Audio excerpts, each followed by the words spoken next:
Hello students, welcome to Tutora. நாம் இன்னைக்கு இந்த வீடியோல 12th chemistry chapter 6ல interior question percentage of packing efficiency in simple cubic crystal அப்படின்னு இருக்கு. ஆல்ரெடி பாத்தீங்கன்னா பாடி சென்டர்டு கியூபிக் கிறிஸ்டல்னு ஒன்று இருக்கு இல்லையா, அதுக்கு பதிலாக அது வந்து புக் பேக்ல இருக்கும். அதே மாதிரி எஸ்சிசி, பிசிசி, எஃப்சிசிக்கு நம்ம படிக்கணும். அதுல எஸ்சிசி அதாவது சிம்பிள் கியூபிக் கிறிஸ்டல்னா அதோட பேக்கிங் எஃபிஷியன்சி என்ன அப்படின்றத நம்ம இந்த வீடியோல பார்க்கலாம். So let's go into the topic. So percentage of packing efficiency of SCC அப்படின்னு நான் கொடுத்துருக்கேன்னா, ஃபர்ஸ்ட் அதுக்கு டயக்ராம் தான் ரொம்ப முக்கியம். ஸோ நான் டயக்ராம் உங்களுக்கு ட்ரா பண்ணி காமிக்கிறேன். அதில் கொடுத்துருக்க மாதிரி உங்களுக்கு கைடு இல்லைன்னா உங்களோட புக்லலாம் காம்ப்ளிகேட்டடாக கொடுத்துருப்பாங்கல்ல, நீங்கள் அவ்வளோ கஷ்டப்பட்டுலாம் வரையணும்னு அவசியமே இல்லை. ஜஸ்ட் ஒரு ஸ்கொயர் மட்டும் வரைஞ்சிக்கணும்.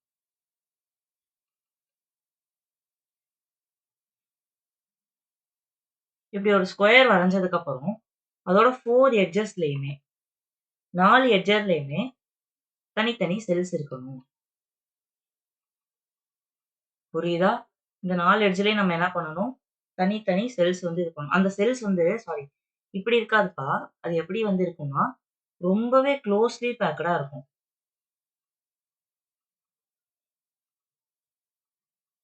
புரியுதா? இப்படி வந்து க்ளோஸ்லி பேக்கடா வந்து பார்த்தீங்கன்னா இருக்கும். இதே நீங்க வந்து வேற வேற கலர்ல ஈஸியா உங்களுக்கு புரிஞ்சாப்புல நீங்க வரைஞ்சுக்கணும். எப்படி இருக்கும், நான் இங்க ரொம்ப ரஃபா வரைஞ்சுக்க முடியிருக்காங்க. இப்படி ஒரு கியூப் இருக்கும். அதாவது ஒரு ஸ்கொயர் போட்டுக்க போறீங்க. அதுக்கு அடுத்து இது வந்து ரொம்ப க்ளோஸ்லி பேக்கடா காமிக்க போறீங்க. எனக்கு வேற வேற கலர் யூஸ் பண்ணி உங்களுக்கு ஒரு கியூப் இது பண்ணிட்டு உள்ள 4 சர்க்கிள் இருக்க மாதிரி வரைஞ்சுக்கணும்ப்பா. அவ்வளோதான். வரைஞ்சிட்டு அதை ஷேட் பண்றதுனா பண்ணிக்கலாம். ஸோ இப்படி வரைஞ்சதுக்கு அப்புறம் அதுல நம்ம என்ன மார்க் பண்ண போறோம் அப்படின்னா, இனிமேட் நம்ம பண்ண போறதுதான் முக்கியம். ஸோ அதை பார்த்துக்கோங்க. இப்ப இது வந்து ஒரு ஸ்பியரோட பாதி அளவு, அதாவது ரேடியஸ். இதுவும் ஒரு ஸ்பியரோட பாதி அளவு, அதாவது ரேடியஸ். இதை நம்ம ஒரு பக்கத்தை ஏ அப்படின்னு எடுத்துக்கலாம். அப்ப இதை வச்சு நம்ம எப்படி எழுதலாம் அப்படின்னு பார்த்துக்கிட்டீங்கன்னா, இப்படி ஒரு நம்ம எடுத்தோன்னே எப்படி தெரியுமா நம்ம ஒரு சென்டென்ஸ் வந்து மேக் பண்ணணும். நான் உங்களுக்கு அந்த கொஸ்டின்ல எப்படி இருக்குதோ அதே மாதிரி ஒரு சென்டென்ஸ் மேக் பண்ணி உங்களுக்கு நான் சொல்றேன். எடுத்தோன்னே ஹியர் தி ஸ்பியர்ஸ் ஆர் அப்படின்னு ஆரம்பிக்கிறப்ப பேக்கிங் எஃபிஷியன்சிக்கு let us consider a cube. நான் உங்களுக்கு எழுதியே காமிக்கிறேன். Let us consider a cube with edge length a. Let us consider a cube with edge length a அப்படின்ற ஃபர்ஸ்ட் பாயிண்ட் நான் எடுத்துக்கிறேன். இப்ப இதை வச்சு நம்ம என்ன கண்டுபிடிக்க போறோம் அப்படின்னா, எட்ஜ் லென்த் ஏவா இருக்கு. நான் இந்த வயலட் கலர்ல எழுதியிருப்பாங்க. Edge length a. ஏயோட வேல்யூ என்னது? இதையும் இதையும், அதாவது இது ரெண்டுத்தையும் சேர்த்தோம்னா ஏ. கரெக்டா? அப்ப இங்க ஒரு ஆர், இங்க ஒரு ஆர், 2 ஆரே ஆட் பண்ணா 2r. அப்ப 2r ஈக்குவல் டு ஏ அப்படின்ற ஒரு இது வந்து எனக்கு கிடைச்சிச்சு. ஸோ ரேடியஸோட வேல்யூ தான் தேவை. ஸோ ஆர் ஈக்குவல் டு இந்த டியூ நம்ம அங்கிட்டு கொண்டு போனோம்னா ஏ பை 2 மாறிடும். அதாவது இங்க மல்டிப்ளைல இருக்கிறது அங்கிட்டு போனா டிவைட் ஆகும். பேசிக்கான மேத்தமெட்டிக்ஸ் தான். ஸோ நம்மளுக்கு என்ன வேல்யூ கிடைச்சிருக்குது? R equal to a by 2 அப்படின்ற ஒரு வேல்யூ கிடைச்சிருக்குதா? இப்ப நான் அதை எதுல சப்ஸ்டியூட் பண்றேன்னா, சப்ஸ்டியூட் பண்றதெல்லாம் நான் ஒயிட் கலர் எழுதிக்கிறேன். ஸோ சப்ஸ்டியூட் பண்றதை நான் எப்படி பண்ணிக்கிறேன்? Volume of sphere with radius R அப்படின்னு எடுத்துக்கிறேன். நான் எழுதுறது மட்டும் ரொம்ப மினிமலா தான் கொடுப்பேன். அதை மட்டும் நீங்க படிச்சு எழுதுனீங்கன்னா போதும். அதாவது ஒரு ஸ்பியரோட வால்யூம் கண்டுபிடிக்க போறோம். அதோட ரேடியஸ் என்னது? 6. ஸோ வால்யூம் ஆஃப் ஸ்பியரோட ஃபார்முலா என்ன? ஃபார்முலாவில் நான் உங்களுக்கு பிங்க் கலர் எழுதுறேன். வால்யூம் ஆஃப் ஸ்பியரோட ஃபார்முலா என்னன்னா 4/3 பை ஆர் கியூப். இது வந்து 10th மேக்ஸ்ல வரதுப்பா. நீங்க இப்ப ஞாபகம் இல்லைனாலும் ஒன்றும் பிரச்சனை இல்லை. சரியா? So 4/3 pi R cube. So இதுல நம்ம இந்த ஆர் வேல்யூவை சப்ஸ்டியூட் பண்ணணும். ஆர் வேல்யூ என்னது? ஏ பை 2 இருக்கா? இப்ப இந்த ஆர் இருக்க இடத்துலயே ஏ பை 2 சப்ஸ்டியூட் பண்ணணும். அப்ப நான் எப்படி பண்ணிக்கிறேன்? 4/3 pi a by 2 the whole cube அப்படின்னு எழுதிக்கலாமா? ஸோ இந்த கியூப்ன்றது ஏக்கும் கியூப் தான், 2க்கும் கியூப் தான். அதை நான் எப்படி எக்ஸ்பேண்ட் பண்ணி எழுதிக்கிறேன்? 4/3 pi a cube divided by 2 கியூப்னு எழுதலாம். 2 கியூப்னு எழுதலாமா? 2 கியூப்னா என்னது? 2 into 2 into 2 அப்படின்னு வரும். So 2 2s are 4, 2 2s are 4, 4 2s are 8. So நான் எனக்குள்ள டைரக்டா 8 அப்படின்னு எழுதிக்கிறேன். இப்போ 4/3 பை ஏ கியூப் பை 8 அப்படின்னு வந்துச்சா? ஸோ இப்ப நம்ம இத எப்படி கேன்சல் பண்ணி குடுக்குறோம் அப்படின்னா, இந்த இதுவும், இந்த இதுவும். இந்த 4ஐயும், இந்த 8ஐயும் நம்ம கேன்சல் பண்ணலாமா? 1 4 is 4, 2 4s are 8ன்னு கேன்சல் பண்ணிக்கிறேன். இப்ப மேல இருக்கிறது என்னது? Pi a cube. Pi a cube divided by இங்க 3 இருக்கு, இங்க 2 இருக்கு. அப்ப 3 2s are 6. ஸோ வால்யூம் வந்து நம்மளுக்கு என்னன்னு கிடைச்சிருக்கு? Pi a cube divided by 6. நான் உங்களுக்கு காமிக்கிறேன் பாருங்க. இப்போ வால்யூம் V equal to pi a cube divided by 6ன்னு கண்டுபிடிச்சாச்சு. ஸோ நெக்ஸ்ட் என்ன சப்ஸ்டியூட் பண்ண போறோம் அப்படின்னு பார்த்துட்டீங்கன்னா, இன்ன சிம்பிள் கியூபிக் அரேஞ்ச்மெண்ட். இப்ப நான் சொல்றத அப்படியே எழுதிக்கங்க. இன்ன சிம்பிள் கியூபிக் அரேஞ்ச்மெண்ட் SCCன்னு போட்டுக்கலாம். SCC நம்பர் ஆஃப் ஸ்பியர்ஸ்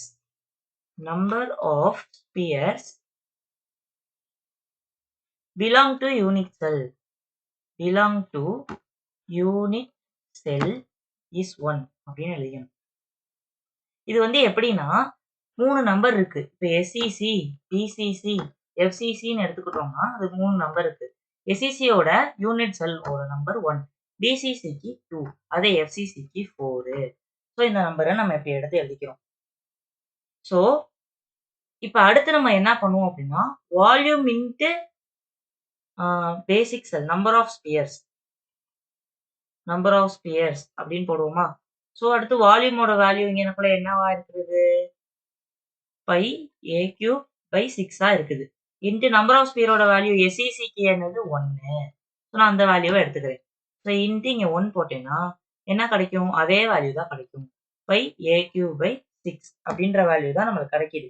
ஓகேவா? இப்போ நெக்ஸ்ட் நம்ம என்ன பண்ண போறோம் அப்படின்னா, பேக்கிங் ஃபிராக்ஷன் கண்டுபிடிக்கணும்.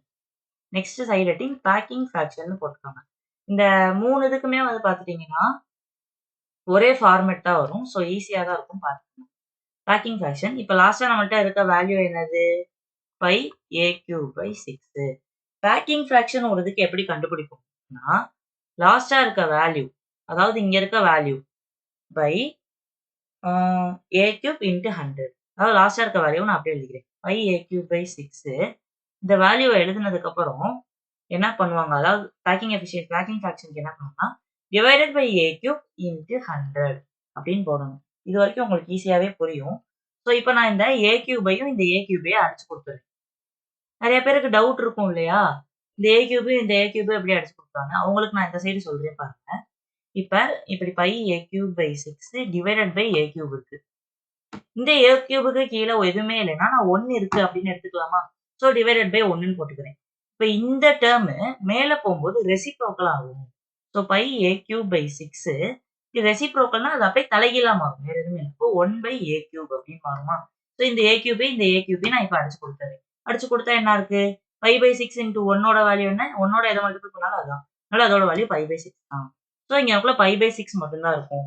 ஸோ பை பை 6 இன்ட்டு 100னா அதோட வேல்யூ என்ன ஆகும்னா 100 பை பை 6. எதோட 100 மல்டிபிள் பண்றதுனால அதை அப்படியே போட்டுக்கிறேன். 100 பை பை 6ன்ற வேல்யூவை நான் அப்படியே போட்டுக்கிறேன். இப்ப இந்த 100 பை பை 6 வச்சு கிடைச்சிருக்க வேல்யூ 100 பை பை 6 எதுக்கு கிடைச்சிருக்கு? இதுதான் பேக்கிங் ஃபிராக்ஷனோட வேல்யூ. பேக்கிங் ஃபிராக்ஷனோட வேல்யூ 100 பை பை 6ன்னு எனக்கு கிடைச்சிருச்சு. இதை வச்சு நான் எப்படி அந்த வேல்யூவை நீங்க கண்டுபிடிக்கிறது அப்படின்னு நீங்க கேட்டீங்கன்னா 100 அப்படியே போட்டுக்கிறேன். பையோட வேல்யூ என்ன அப்படின்னா 3.14ன்னு போடலாம், இல்லைன்னா 22 பை 7ன்னு போடலாம். நான் இங்க 3.14 போட்டுக்கிறேன் டிவைடட் பை 6. இப்ப இந்த காம்ப்ளெக்ஸை நம்ம அடிச்சு கொடுத்து முடிச்சோம்னா என்ன கிடைக்கும் அப்படின்னா 52.338% அப்படின்னு கிடைக்கும். இது வந்து நீங்க இந்த ஃபுல் ப்ரொசீஜரே செஞ்சீங்கன்னா வளவளா கொலகொலன்னு போயிட்டே இருக்கும் பசங்க. அதனால நீங்க என்ன ஞாபகம் வச்சுக்கிறீங்க அப்படின்னா, ஸோ ஃபர்ஸ்ட் BCC, அதுக்கடுத்து SCC, FCC இந்த ஆர்டர்ல பார்த்துக்கோங்க. பேக்கிங் எஃபிஷியன்சி எப்படி இருக்கும் அப்படின்னா, ஃபர்ஸ்ட் BCCக்கு 62% இருக்கும். எத்தனைப்பா? சாரி 68% இருக்கும். இதுக்கு 68%, இதுக்கு 52%, அடுத்ததுக்கு 74%. இதை நீங்க எப்படி ஆர்டர் ஞாபகம் வச்சுக்கிறீங்கன்னா, ஸோ இதை நம்ம மாத்தி எழுதிக்கலாம். வெயிட் பண்ணுங்க. நம்ம வந்து ஆர்டராகவே அதை பத்தி படிப்போம். ஸோ ஃபர்ஸ்ட் எடுத்தோன்னே SCC, BCC